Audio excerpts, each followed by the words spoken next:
पंजाब का एक शहर है गुरदासपुर और इसी में एक गांव पड़ता है खोकर। दरअसल यहाँ पे रहने वाला एक लड़का जिसकी उम्र अब 30 साल हो चुकी है, उसकी पूरी लाइफ टाइम में उससे सारे लोग सिर्फ एक ही सवाल पूछते थे कि तेरा बाप कौन है।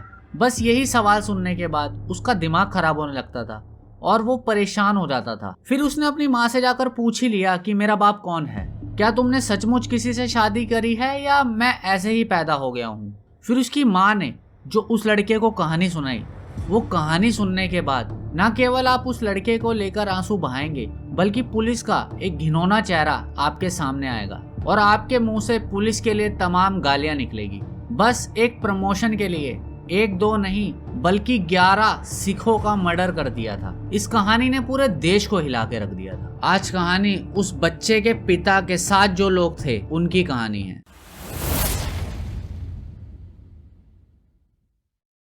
ये सच्ची घटना उत्तर प्रदेश का एक जिला है पीलीभीत।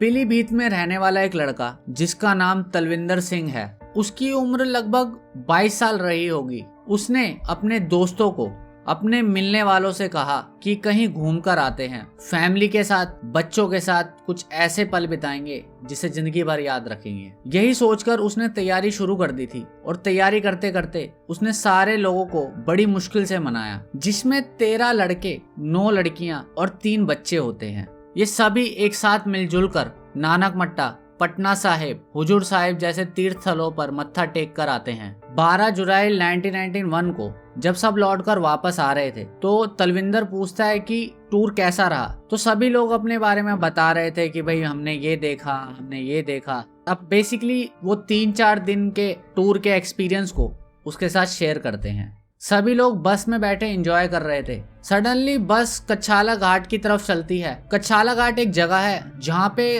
काफी सारे पुलिस पहले से वहाँ पे मौजूद होती है और वो पुलिस वाले उस बस को वहीं रोक लेते हैं। फिर पुलिस वाले ड्राइवर को कहते हैं कि बस साइड में लगा दो। पुलिस बस में घुसती है और आवाज लगाती है कि बस में जितने भी लड़के हैं वो सारे बाहर आ जाओ। अब लड़के गिनती के 13 होते हैं और 9 लड़कियां होती है और 3 बच्चे होते हैं। 13 के 13 लड़के बस से उतर जाते हैं और लाइन में खड़े हो जाते हैं। सबके सब सिख होते हैं। पुलिस उनसे नॉर्मल सवाल पूछती है कि कहाँ से आए, कैसे गए। 2-4 सवाल किए जाते हैं। फिर सडनली एक पुलिस वाला दूसरे पुलिस वाले के कान में जाकर बात करता है और कान में बात करने के बाद उनसे कहता है कि तुम 2 लोग वापस चले आओ, क्योंकि उनकी एज 50 से ऊपर होती है, वो ढंग से खड़े भी नहीं हो पा रहे होते। फिर वो 2 लोग बस में जाकर बैठ जाते हैं और सभी लोग उनसे पूछते हैं भाई क्या बात हो गई। वो कहते हैं कि नॉर्मल पूछताछ चल रही है, पुलिस वाले कुछ सवाल पूछना चाहते हैं और हमको कहा है कि तुम गाड़ी लेकर घर चले जाओ। ये बस घर चली जाती है। इसमें 2 लड़के, 9 लड़कियां और 3 बच्चे होते हैं। बाकी 11 लोगों को पुलिस वालों ने एक अपनी नीली रंग की बस में बिठाया और पूरा दिन इधर से उधर घूमना शुरू कर देते हैं। लगभग 4 या 5 बजे के करीब पीलीभीत के पास एक माला रोड जगह पड़ती है और माला रोड जो है वो सिंगल रोड होता है। एक तरफ से बस जा सकती है और एक तरफ से ट्रैक्टर जा सकता है। दोनों गाड़ियों की रफ्तार काफी स्लो होती है। जब क्लोज तरीके से गुजरते हैं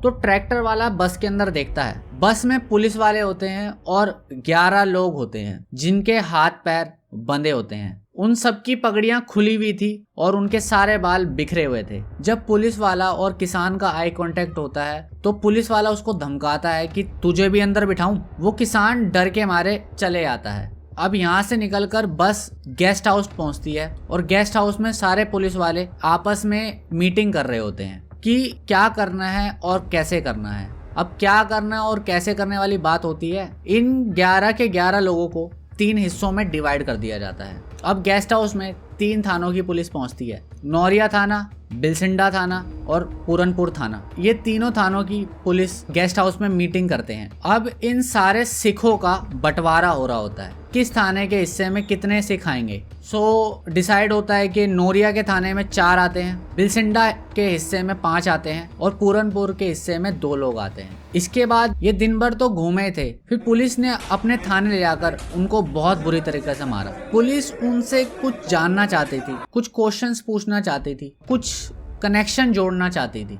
कनेक्शन कोई जुड़ नहीं रहा था। बुरी तरीके से उनको मारने के बाद पुलिस एक अपनी फेक स्टोरी बना लेती है जो उन्होंने एफआईआर में लिखी थी। उसमें लिखा था कि नौरिया थाने से खबर आती है कि 2:30 बजे के आसपास कुछ हलचल हुई है। वो कहते हैं कि पुलिस को देख के ही सिखों ने गोलियां चलानी शुरू कर दी। उन्होंने अपने आप को बचाने के लिए सेल्फ डिफेंस में उन्होंने गोलियां चलाई है। उस इंसिडेंट में 4 लोग मर जाते हैं, बलजीत सिंह, जसवंत सिंह, हरविंदर सिंह और सुरजन सिंह। और कहते हैं कि पुलिस ने इनके पास से बंदूकें बरामद करी, कारतूस बरामद किए। अब थाना आता है बिलसंडा, उसके हिस्से में 5 लोग होते हैं। वहां से पुलिस वालों ने जो अपने एफआईआर में लिखा है, उस एफआईआर में बताया गया है कि फग्यूनिया घाट है कि वहां पर कुछ गड़बड़ होने वाली है। वहां पे भी ये सेम चीज कहते हैं कि सारे सिखों ने मिलकर पुलिस वालों को देखते ही गोलियां चलाने लग गई। तीर्थ यात्रा से आए हुए उन सभी लोगों को टेररिस्ट का टैग दे दिया जाता है। फिर वो सेम कहानी बोलते हैं कि इनका सेल्फ डिफेंस में एनकाउंटर कर दिया है। वहां पे भी 5 लोग मर जाते हैं, लखविंदर सिंह,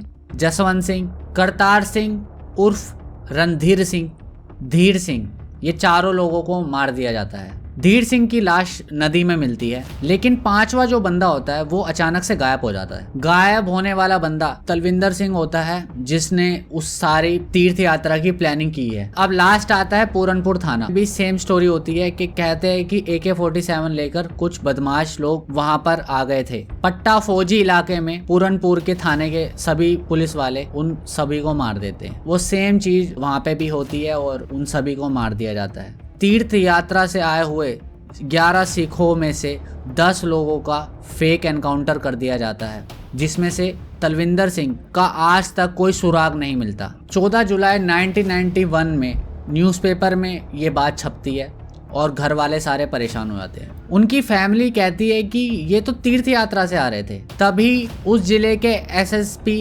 RD त्रिपाठी कहते हैं कि ये आतंकवादी थे, खालिस्तानी लिबरेशन आर्मी के सदस्य थे, खालिस्तान कमांडो फोर्स के सदस्य थे, इसलिए हम सभी पुलिस वालों ने इनका एनकाउंटर कर दिया है। फिर बाद में जब इन सब की पोस्टमार्टम रिपोर्ट आती है तो उसमें बताया जाता है कि इनको रात को बहुत मारा गया था, गोलियां तो बाद में चली थी।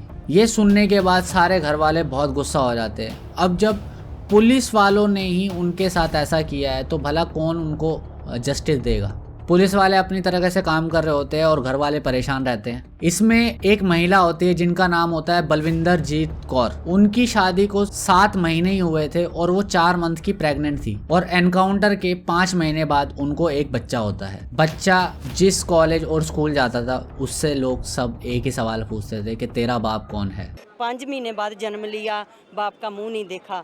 हमारे बच्चे भी हमसे पूछते हैं हमारे पापा कहाँ हैं। तो हम कितने साल गुजर गए कि जो हम उनको बता नहीं सके कि आपके पापा कहाँ हैं। क्यों? उन स्कूल में पढ़ते उनके जो स्टूडेंट्स है वो उनसे प्रश्न करते थे कि आपके पापा क्या करते हैं, आपके पापा कहाँ हैं। जब ये कहानी नहीं सुनाई फिर सुप्रीम कोर्ट में PIL डालती है, तब सुप्रीम कोर्ट की आंखें खुलती है कि 15 मई 1992 को आदेश देती है कि ये केस CBI हैंडल करे और उत्तर प्रदेश की कोई भी पुलिस इस केस को हैंडल ना करे। जब CBI ने इस मामले की जांच करी तब पुलिस द्वारा बताई गई सारी स्टोरीज वो सारी फेक थी। मुख्यमंत्री को खुश करने के लिए SSP RD त्रिपाठी ने वो सारा प्लान किया था। CBI इस केस को इन्वेस्टिगेट करती है तो 57 पुलिस वालों को दोषी ठहराती है। जब सन 2016 में इस केस की सुनवाई हुई थी 10 पुलिस वाले तो वैसे ही मर जाते हैं। 57 में से 47 पुलिस वाले बचते हैं और उन सभी को ये सजा दी जाती है। 12 जून 1995 में CBI ने फाइनल चार्जशीट रिपोर्ट सबमिट कर दी थी और 4 अप्रैल 2016 को लगभग 25 साल के बाद इस मामले की सुनवाई होती है, जिसमें पता लगता है कि पुलिस वाले दोषी पाए जाते हैं। जब पुलिस वालों को उम्र कैद की सजा सुनाई जाती है तो पुलिस वालों की रोंगटे खड़े हो जाते हैं। 47 पुलिस वालों को सुनाई गई उम्र कैद की सजा। जैसे ही वक्त आगे बढ़ता है 16 दिसंबर 2022 को इलाहाबाद हाई कोर्ट से फिर से सुनवाई होती है और इन सभी पुलिस वालों को उम्र कैद न करके 7 साल और 10,000 का जुर्माना की सजा मिलती है। कोर्ट ने सभी 47 पुलिस वालों को उनके गुनाह की सजा देते हुए उम्र कैद की सजा सुना दी। जब कहानी ये माँ सुनाती है तो उस माँ का रो रो के बुरा हाल हो जाता है। तो रोने लगी कि मेरी तो नहीं मैं तो यही मैं उनको तुमसे बचा लूँ अपनी बेटी को मेरे सामने उतार के ले गए। बताओ ये दुख की बात है नहीं। तो जब आते हैं ना जब आते ऐसे कहते हैं ना आते पूछताछ करने के लिए तो फिर हमें ये ना वो दुख होता है। हमें भूले थोड़ी हैं। हमें ये ना दुख देने के लिए वो सरकार भेज रही है हमारे घर के फिर से उसे याद करवाओ। तुम ही बच्चों वाली हो तुम्हें ही पता है। जब कमाने वाला नहीं तो क्या हालत होती घर की। अब फैक्ट्रियों में बच्चे मेरे काम कर रहे हैं तो मेरा मन ऊपर वाला देख रहा है।